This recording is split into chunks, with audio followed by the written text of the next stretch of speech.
মধ্যে আমরা যেটা করবো, মাননীয় বিধায়ক এবং আমাদের মাননীয় ব্লকের সভাপতি অরূপ বাবু এবং প্রশান্ত বাবুকে আপনারা একবার উঠে আসুন। আমাদের দেয়াল পত্রিকাটা উন্মোচন হোক, তারপরে আমি কিছু বলবেন। এখন দেয়াল পত্রিকা উন্মোচন হচ্ছে, এদিকে যাবার রাস্তা করে দাও।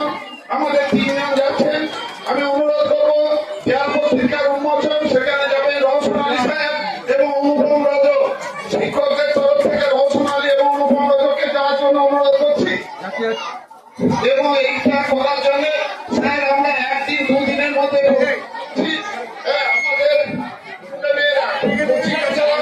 আপনারা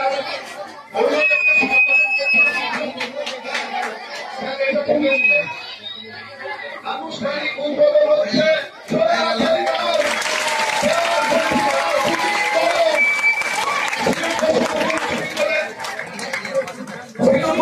উচ্চ বিদ্যালয়ের ছাত্রছাত্রীরা এবং সেই সহযোগিতায় রওশন আলী, অনুপম রাজ এবং আমার নীলুফাই এসপির আরো অনেকে তাদের অক্লান্ত পরিশ্রমে তাদের স্বরচিত কবিতা চিন্তা ভাবনায় চট্টগ্রামের প্রথম পত্রিকা স্যার তুলি কলম